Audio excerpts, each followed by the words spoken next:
Welcome back everyone to another Bedwars video, and today we're going to be talking about the brand new Bedwars update that released this past Monday, and I'm going to be giving you guys all my thoughts on it and showcasing everything that was added in the update. So before we begin, the gameplay you see on your screen is pre-recorded, and it's some footage from the brand new ONEBLOCK mode that came out during the update, so if you haven't seen it yet, you could kind of get a small grasp from the background footage, and we'll actually get started talking about the brand new mode right now. So on Monday morning, Hypixel released the new Bedwars update version 1.10, and it says some of the stuff for us to enjoy is the brand new ONEBLOCK mode, community suggestions, and more.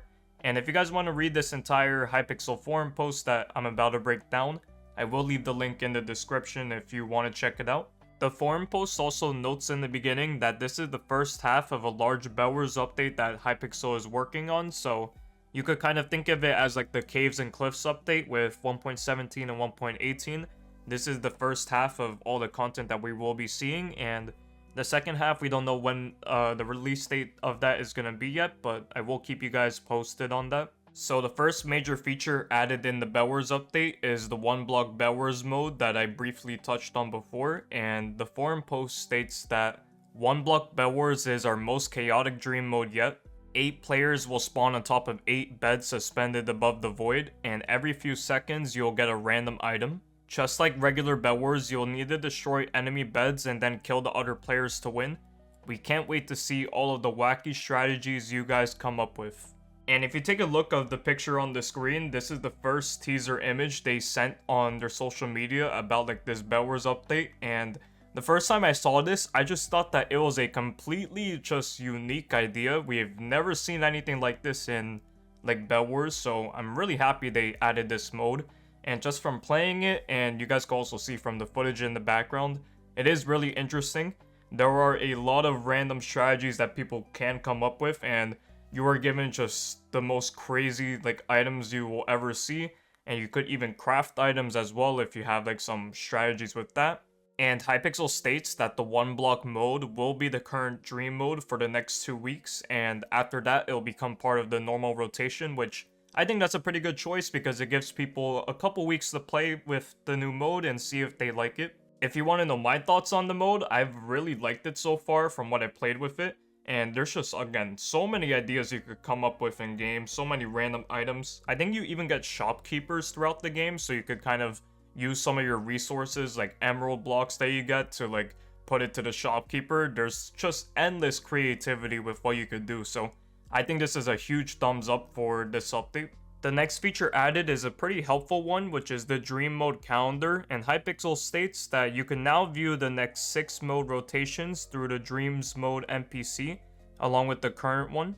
We hope this will make it easier to figure out when your favorite Dream Mode are rotating in next. Here is how the Dream Calendar looks like, and it seems like it shows you the next 7 weeks of Dream Modes that will be in rotation, so I think this is a helpful change, especially if you want to be aware of what Dream Modes are coming up, because not everyone is going to like every single Dream Mode that is out, so if you don't like certain ones, then you don't have to play them, and if you do like certain ones, then maybe you could spend some time grinding them.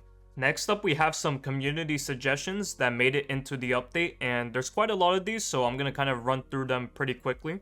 Hypixel posted that we've added several suggestions from the community with this update.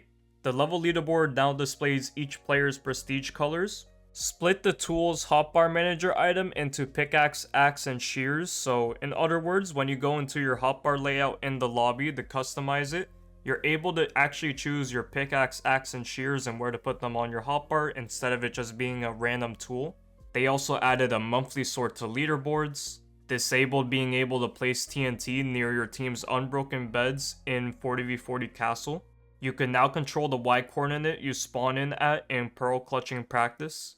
Players now get kill credit for deflected fireballs. You can no longer purchase traps after your bed is broken. They didn't trigger anyways, which this is a good change because some people just wasted diamonds by mistake by clicking on traps after their bed was broken. The shop tab indicator in the item shop now uses a lime stained glass pane for better visibility. You can now click on the glass panes to switch tabs as well.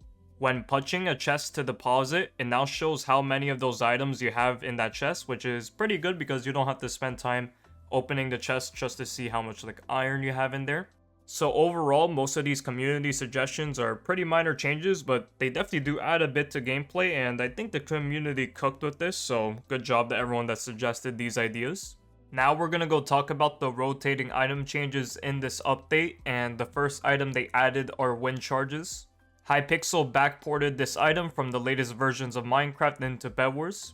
You can now buy 3 wind charges for 3 gold from the rotating items section. Compared to fireballs, wind charges only launch you in the air, making them a nice mobility tool. They won't blow up any blocks, light anything on fire, or push back other players. If you are playing the latest version of Minecraft, the item will even visually appear as a wind charge. Otherwise, they look like enchanted snowballs. So I'll just tell you guys from experience, and I'll put a little bit of gameplay on the screen as well, but I do think that the wind charges are extremely underpowered, and I would never buy these in really any scenario that I could think of. Even if you end up combining it with something like the mace, which we'll talk about in a second, I really don't think that wind charges are that helpful, and if you are using the mace, I think it's just better to use like jump boost and maybe some other items instead of wind charges, but that's just me. I think Hypixel should buff this item at least a little bit so it could be worth that 3 gold price range. But since I just mentioned the mace, we should probably talk about it. So the mace is another item Hypixel backported from the newer versions of Minecraft.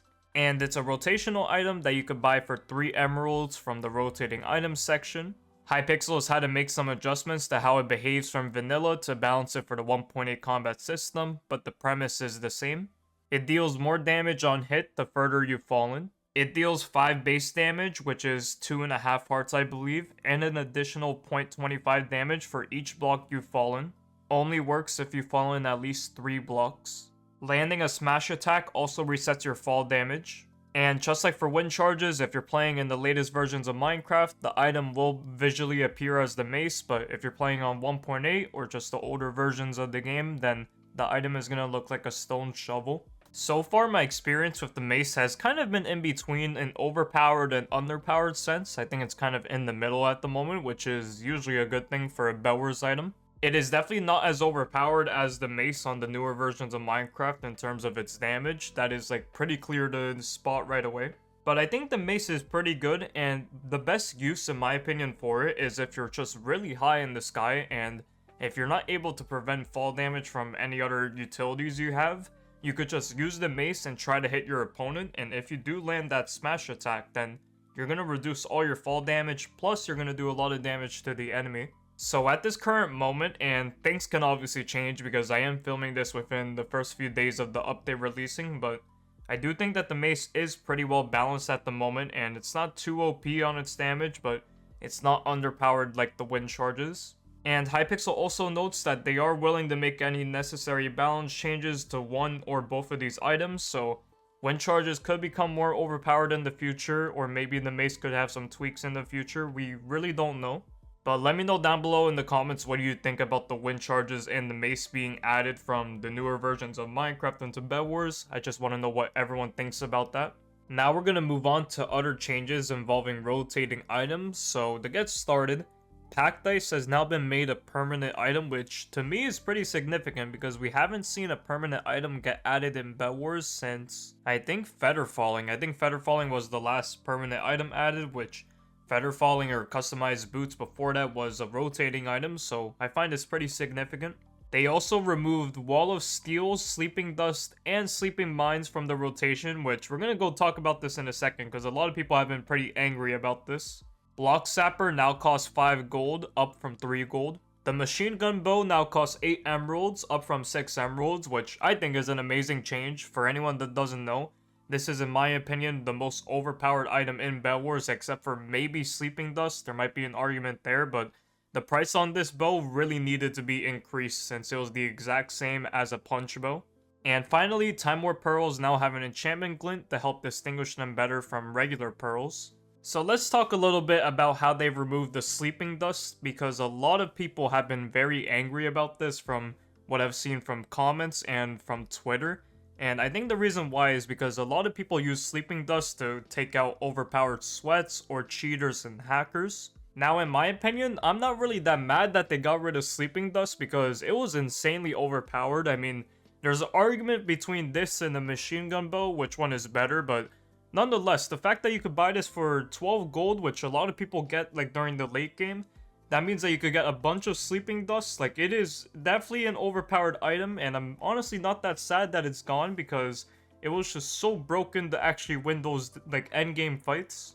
I do see the argument that some people have put out that are saying that you can't really counter cheaters anymore, and my response to that is the sleeping dust isn't even in rotation that much. I mean, I only see the thing in rotation maybe once a month or once every other month, so it's not like you're gonna really have it for that many weeks if it's in rotation anyway, so I'm assuming that Hypixel removed it since they realized how overpowered it is, so I personally don't have an issue with this, but I can see room for debate and why people might be a little bit upset. But let's move on to the two new achievements Hypixel added in the update. The first one added is the Future is Now, which gives you 5 experience points, and it's really easy. All you have to do is punch a chest to deposit your held item. This achievement you will literally get done within 5 seconds of spawning into the game. You literally just have to punch to deposit 1 item. The second achievement is in correlation with another change they made in the update where you get kill credit for deflecting someone's fireball. So the achievement is Return to Spammer, and it gives you 10 experience points. And all you have to do is get a kill by deflecting someone else's fireball. So these are two like pretty cool achievements. They're not really that hard to do, and you'll probably get them done pretty quickly, but make sure to get these done. Next up, we're going to talk about everyone's favorite machine, the ticket machine. I'm kidding, I hate the ticket machine. But there are a couple changes involving this machine, and I'm mainly going to be touching on the fact that you can now roll the ticket machine 10 or 100 times simultaneously. So for this part, I'm going to do it as a live commentary because I think it'll be easier to explain my thoughts. So the ticket machine is over here in the Slumber Hotel like area, and if you click on it, you're now able to roll it 10 or 100 times depending on the amount of tickets you have. I only have 4,600 tickets, so I could only roll it with like the 10 roll. But if I had 7,500 tickets, then I would be able to roll it 100 times simultaneously. And if you take a look at the potential rewards, back then XP doublers used to be 20%, but in this update, they did not say this on the forum post, at least not to my understanding, but they did change it to 7%, so that is a good change. For anyone that doesn't know my stance on XP doublers, I think they should be removed. I think they're dumb, and if you want to know more of my thoughts on XP doublers, go check out my last Bedwars update video in the description because I ranted about them for a good couple minutes. So what I'm going to do as an experiment is, since I have 4,600 tickets, I'm going to right click to roll 10 of these, and we're going to check how many XP doublers I get after spending all of these tickets, because I currently have 0, and I just want to see how many I'm going to get because it's a 7% chance, but you're able to roll all of these simultaneously now. So let's see how many I get. Right click, and it's all going to roll at once. Let's just see it pop up. It did use 750 tickets, so let's see. And look at all of these rewards in the chat. So we got 100 XP doublers from that one. So I'm going to go spend the rest of these 3,900 tickets, and we're going to see how many XP doublers we end up with. Alright everyone, I just finished rolling all the tickets, and on the last like 3 rolls, I got 500 doublers from one of these, and I got 2,500 doublers from one of the rolls. So if we go check out our XP doublers, we have 4,150 doublers, and that was only with like 4,000 something tickets. So this is going to be extremely OP to get XP doublers, and especially for all those people that just never spent their tickets. Definitely spend them now, I guess, to get the doublers if you want to do them. But my goodness, I think Hypixel is refusing to remove doublers, and honestly, I'm not really happy about it, but this is the better alternative than people just botting at the ticket machine, because botting is never going to happen now. Since you could just simultaneously roll 10 or 100 times, there's no reason to bot since it's very quick to do. But my goodness, they just refuse to remove the XP doublers, and if you guys think they should remove the XP doublers, let me know down below because I am pretty passionate about this topic. But in the meantime, if it's still in the game, then I guess I'll still be using them. So the final thing we're going to talk about today is what's going to be coming next in the second half of this update, because in the beginning of the video I said this update is going to be in 2 parts. And Hypixel teased a little bit of what they are thinking of adding in the future whenever the second half of this update releases. First, we have this picture of the NPC skins concept that Hypixel came up with, and it looks really good. I think a lot of the designs look really nice. There's a lot of detail. I love the colors, so as someone that's not like a good artist or a good designer or a good thumbnail maker and everything, and this looks pretty damn impressive to me, so good job, Hypixel. They also mentioned that we decided to split this update in half as we didn't want the Slumber Hotel expansion to hold back the rest of the update. Here is what we currently want to do for the next Bedwars update, still subject to change. Slumber Hotel content expansion. In addition to a major new progression system added to the end of the Slumber Hotel, we are also refreshing all of the existing content in the hotel to smooth out progression and improve the new player experience. New maps. We want to focus on making maps for non-core modes such as 4v4 and dream modes this time around, although core modes will still likely get some new maps. And the final two changes that they're thinking of implementing is prestiges up to level 10,000 since people are starting to get to that point now, and they're also going to add some new challenges. So that is really it for the first half of this major Bedwars update. There are a lot of bug fixes that I did not go over in this video. I will put them on the screen if you want to read them very quickly. There's just so many bug fixes listed, and throughout this update there's going to be more bugs that are being reported, and I've even seen a few myself, so I'm not going to talk about the bug fixes, but if you want to pause the screen or look at the forum posts in the description, then feel free to do so. My thoughts on the update so far is I think it's a really good first half type of update, and ONEBLOCK has been an excellent mode to just play and have fun on stream. I think there's also a lot of good minor changes, but the main problem I have with the update is the Slumber Hotel and how they refuse to remove XP doublers, so hopefully in the future, Hypixel will go down that route. I'm going to try to continue advocating about it. But I'm curious to hear what all of you have to say about the update. I did run a community poll on my YouTube channel just asking if you guys thought this is a W update or an L update. At the current time I'm filming, this could change because there's only 107 votes, but 81% of you guys voted that this is a W update, so it seems like the overwhelming majority seems to like this update, and I do as well. There is a couple problems, but I think overall it's definitely a net positive. So let me know what you think about the new Bedwars update in the comments down below. And if you found this video helpful or enjoyable, please don't forget to leave a like and subscribe and use the new hype feature if you're on mobile. Thank you to all my channel members on the screen as always, and huge shoutouts to Sean Coops and Cherry for being tier 2 channel members. But that is all I have for you, ladies and gentlemen. Thank you all so much for watching this video, and I'll see you guys in the very next one.